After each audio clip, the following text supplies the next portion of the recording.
So, Coach, congratulations on the big win Saturday. How do you make sure? I know it's not a distraction for you. Your laser focus is one of the first things everybody notices about you. But how do you make sure that the destination of this championship game doesn't become an excuse or a distraction or something that takes your players' focus away from where it needs to be? I have trust in our players that they understand it's a weekly preparation process that goes on. It always has all year long, and it's no different this week. It's just like playing another game. Of course, it's a championship game, so you can't minimize that, and there's a lot of excitement and emotion that goes into it. But we'll make sure our players understand that if we just do what we always do, which is prepare with focus all week long, take one day at a time, and it's another football game. And so it happens to be our, the one that we've been shooting for all year. That's been the goal, is to be in this game, and we're in this game, and against a great opponent. We have tremendous respect for Boise. They do an excellent job in all phases of the game, and so it's a great opportunity for us, but it's going to take hard work and preparation this week to go in there and make sure we keep our focus. That's something that I think our players will understand, because we've been, it seems like there's a lot riding on every game, and so I've been pleased with how our preparation has gone week in and week out, and how the players go into games with just a focus on what we need to get done. Now, you just did something that a lot of teams never get a chance to do. You beat the team that has the best winning percentage this millennium in all of college football. But it's even a greater winning percentage on that blue turf. And Fresno State has never beaten Boise State on the blue turf. Does that matter at all? Does that give you extra motivation, or is that another thing you say, that doesn't matter? This is a new game with new players. Yeah, it's a new game. It's a different game. It's, I'm fully aware of their tradition there. They're a great football team, and they're very, very tough at home. It's a hostile environment. The place is always packed, and their fans are into it. And, but what's happened in the past and history and all that kind of stuff is, really not our concern. We understand. We have great respect for them. And, and that's not going to change. They've traditionally been a great football team, year in, year out. Very difficult place to play. But that's, that really has nothing to do with. We understand it and we respect it, but our preparation is to go play one play at a time.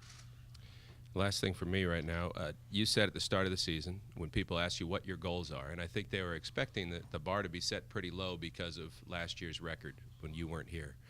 But you said, we want to compete for a conference championship, win a conference championship, and play in a bowl game. And maybe some people chuckled, but now here you are. You're playing for a conference championship. What was it that made you believe, even when a lot of other people didn't, that you guys could pull this off?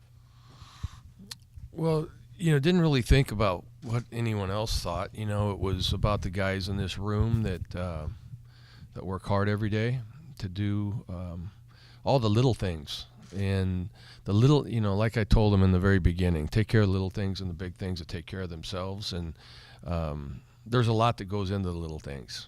It's about being on time. It's about how you dress on the practice, all the little things, the disciplines that go into becoming a team. And these guys have done that, and they've practiced hard every day. And so really I never really thought about, is it possible, isn't it possible? I mean, it's just, just work and do what we can do to prepare each week. And, that was a goal going into the season, to win the Mountain West Championship in our bowl game with class, integrity, and academic excellence. You could ask each player, probably say that verbatim to you, So we're just very fortunate to be in this spot, to be able to play for a championship. We know it's a huge feat against a quality opponent like Boise State, and so we have to have a great week. Coach, how much of a chess game is this? Because you're trying to anticipate their adjustments while you're making your own, right? Yeah, I think there's certain things people do. It's certain situations come up, and there's enough that they do that they can pull from, I'm sure, and There's enough that we do that we can change things up a little bit. So it's like preparing for another game. You know, it really is. Just because we played them last week, they do a great job with their schemes and have a lot of looks they can come at you with. So, you know, and so it's study of a year, really. It's not just about last week's game. You know, last week's game was one game, you know, but they have a huge arsenal on both sides of the ball. And so, you know, and we have things that we can adjust to as well, you know. So just going to see how the game unfolds. It's a situational game. And, you know, so we just have to make sure that we execute. You know, they're going to make their plays, and hopefully we make ours from time to time. Do you want your players to look at this as more than just one game? Your preparation isn't going to change, but this is for everything. This is for the conference championship. It's going 1-0, but if you win, you're the best team in the conference. No. I think I made it perfectly clear. We are playing one game. Yes, it's a championship game, but if we prepared any differently now, just because it's a championship game, then that's the way we should be preparing all year long. You know, so it's we practice the way we practice, and they practice hard, and we practice well, and we try to take care of the fundamentals, and we try to take care of the little things, and then go play. You know, there's nothing different that we need to do. You know, obviously you need to do things because you're on the road and there's noise involved and things like that, but it's not the first time we've been on the road this year. It's not the first time we played in noise.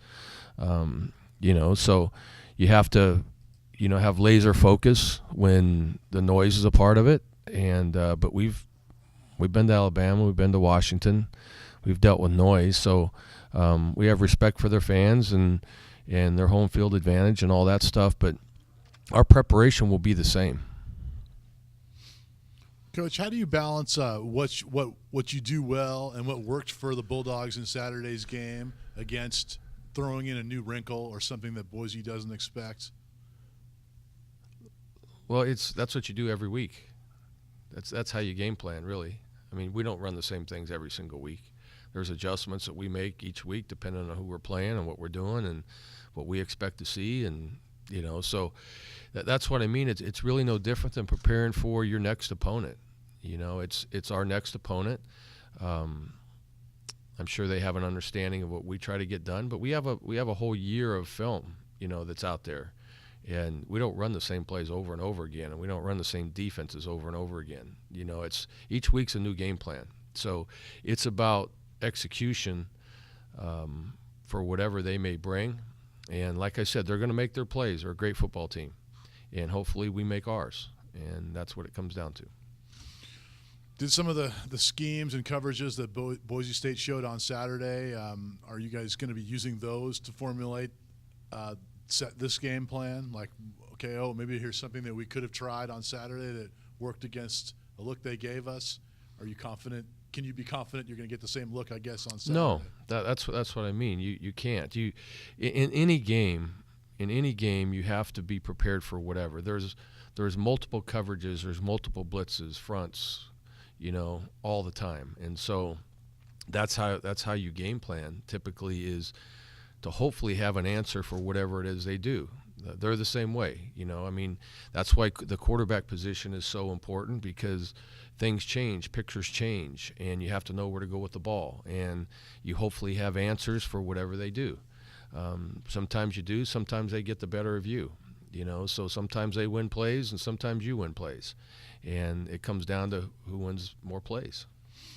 Then switching to defense, Malik Forster's impressed me this year. You don't see a lot of interior linemen making plays behind the line like he has. What does he do for your defense? What qualities and attributes does he bring? You know, has made him an effective player this Well, year? he's a captain of the team, and our captains are voted on by their teammates. And so obviously he's done enough to earn their respect through the off season and through fall camp to get their votes for captain, which means it's not just about what he does on the field, it's what he does in the weight room, it's how he conditions, it's the energy that he brings. He brings a lot of energy.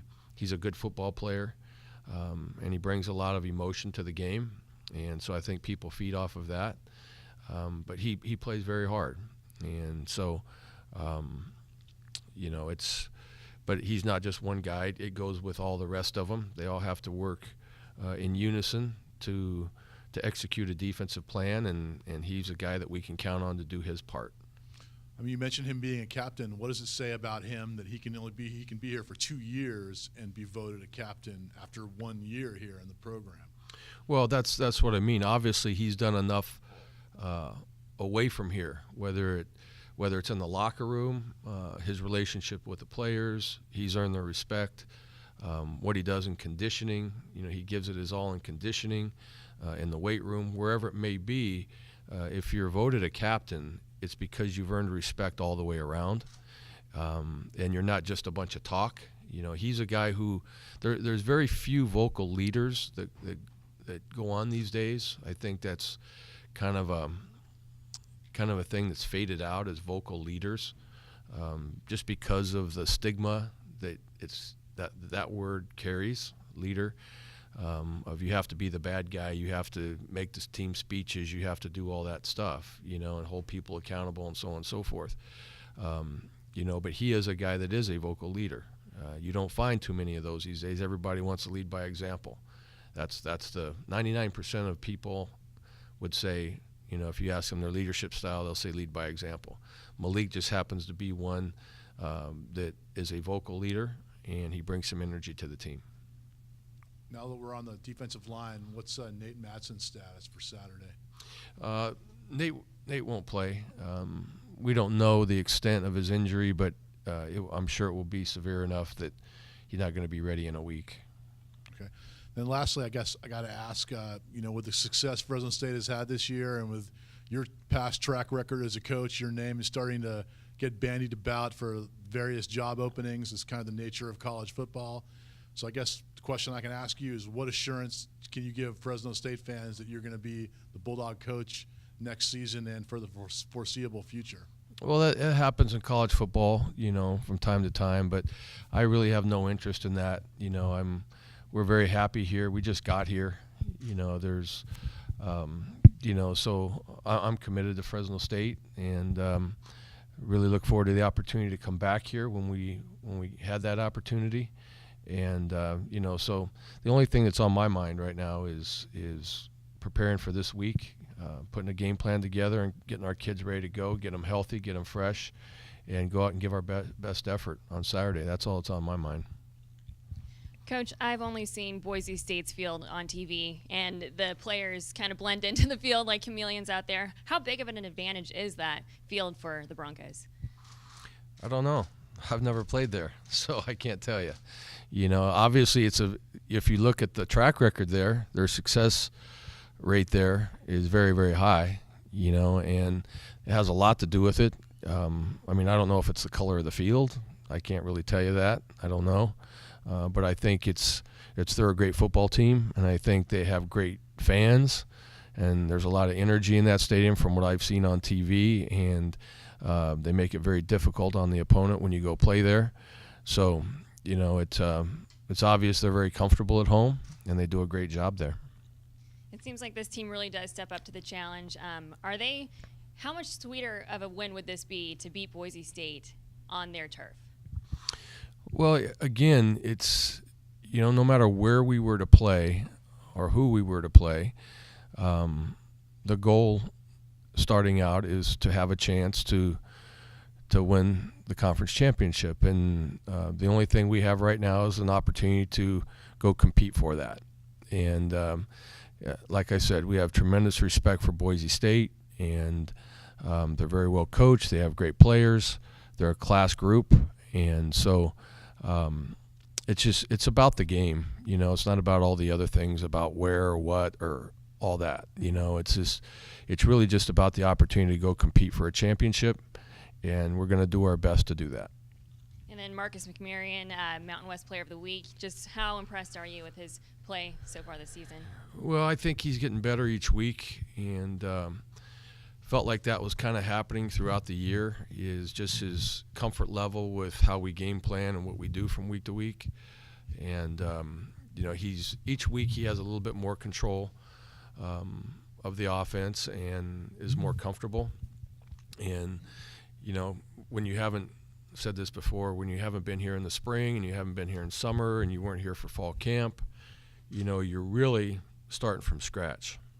Because when he got here, we were getting ready to play our first game, and so he got limited reps at that point too, because we were getting ready for a starter to put a starter in. So Coach DeBoer has done a phenomenal job with Marcus, and Marcus has put in the time and energy, and I think his experience over time playing at a high level at Oregon State really benefited him as far as his preparation and his conceptual understanding of what goes on. But game plan changed from week to week, and we do different things, and there's timing involved and all that stuff. And so I just think he continues to improve each and every week. Coach, you've talked a lot about how your coaches do more than coach the guys, about their personal relationship with the players. How is Coach Steinauer connected with his defensive guys? I think he's connected really well. First of all, it starts in the defensive staff room, that he does a great job there of incorporating and encouraging the defensive staff to be a big part of it. They do it together. And then from there to the players to instill confidence in the players, let them play fast, get them to understand what they're doing and let them play fast. And, I've been really impressed with how our defense plays. They play very fast, and they're pretty physical. And that has to do with they understand what they're doing. And when you can have your guys understand what they're doing and not be inhibited by the paralysis by analysis saying, by overanalyzing things, then the defensive staff's doing a good job of teaching them what they need to do. And he's great with them as far as caring about them as people as well. He takes legitimate, sincere concern in who they are. And so I think that's a good formula for a group working together. What was that atmosphere like on Saturday at home for you guys and then for the players? What did it do for you guys? Well, it was a great environment. It was awesome to see the fans out there, and I really appreciate the fans coming out for the last game and creating the energy. It was great. It was great for the seniors for their last game at home, and something that they deserve. And so I was very happy to see the energy and the atmosphere there. And like I said, it's great for the seniors because that's their last memory in Bulldog Stadium. We'll be coming up that ramp victorious, and that's always special because that lasts a lifetime. So I'm very appreciative to the fans for creating that environment for these seniors especially. Are there any more questions from the group in the back?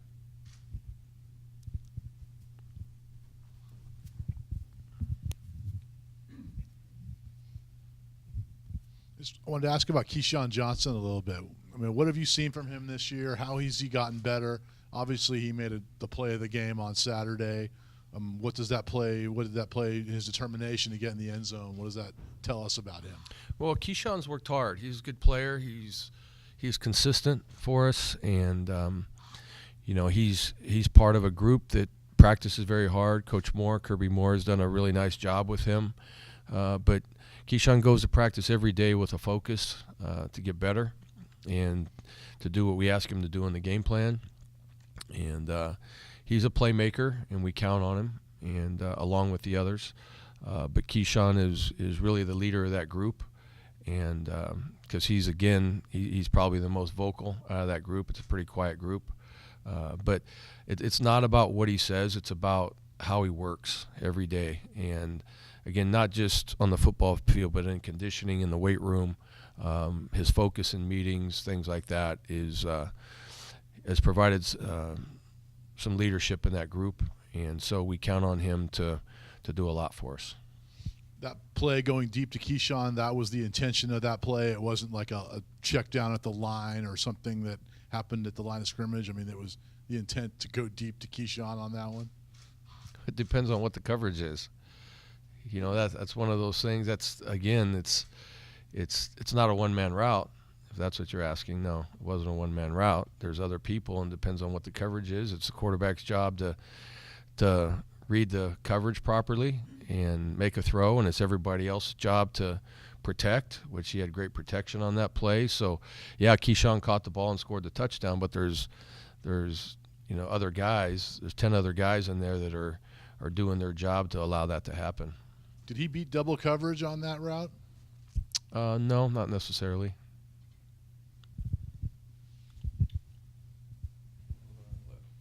Finish up with Paul. Coach, 2 weeks in a row now, your defense has produced a huge fourth down stop early in the ball game that maybe had as big an impact as anything that happened in the fourth quarter. And if you look as it adds up over the season, you've got one of the best fourth down defenses in the country. Where does that come from? Is that a mindset thing? Is that a stepping up when the game's really on the line? How do you explain that kind of performance in those crucial situations? Well, I think our team and our defense plays one play at a time like it's the play of the game. They play really hard. And, you don't know which play is going to be the play of the game. Like you mentioned, they've been in the first quarter or early in the game, so you never know. But been really impressed by our defense's effort, whether it be, I think back to the Incarnate Word game when the game's way out of hand, they're kicking a field goal at the very end and the effort to block the field goal. It's a consistent effort that comes every single play. And that's what good defenses are made of. They take a lot of pride in what they do, and they play really hard, and they play together. They care for each other, and they take great pride in it. And you mentioned the protection on that 81-yard touchdown, but the protection was there all game. 0 sacks against the number 1 sack-producing defense in the conference coming in. Only Army's had fewer sacks allowed, and they don't ever throw the ball. How impressed are you with the job that Coach Grubb and those offensive linemen are doing, especially knowing they were recruited to a different kind of offense and have come together now and produced just eye-popping results? Yeah, Coach Grubb has done a phenomenal job with them, and Kalen DeBoer, the offensive coordinator, on working out our protection schemes and things like that. But then, and it's not just the offensive line. You can throw the tight end in there. You can throw the running backs in there. It's a group effort. Very rarely is it, only 5 guys getting it done. So it's the running backs, it's tight ends, the whole group. It's the quarterback getting the ball out of his hands on time, not taking sacks. And it's not like we're clean all the time. But everyone plays a role in that, and so Mark has done a good job of getting the ball out of his hands in order not to take sacks and put us in long yard situations. But the offensive line has played really well, and Coach Grubb has made a tremendous impact on those guys and has them playing with confidence, and they play smart, and they don't make many mental mistakes, and they compete. And last thing, just as far as you look at this game, knowing the environment, Fresno State's never won on the blue. Nobody wins on the blue. The trophy's on the line. So much at stake. In your mind, how do you explain to your players what it will take to win the championship and bring home that trophy that's the biggest of all the trophies? Well, all those things you just said, they will never hear in here. They hear that from all of you all the time. And so my biggest job is to have them not listen to you all. I hate to say that, but that's really the truth, because we can't get bogged down by the enormity, as you just put it, really, of the job at hand. It's a football game, and it's one play at a time, and it's about execution. It's about playing smart, doing the things that we've been doing all year long, and so that's what it's going to be about. And we're not, like I said, we're not going to prepare differently. We're going to play how we normally play, and hopefully we make more plays than they do. All right. Thank you, Coach. All right, thank you. Thank you. That's Coach Jeff Tedford.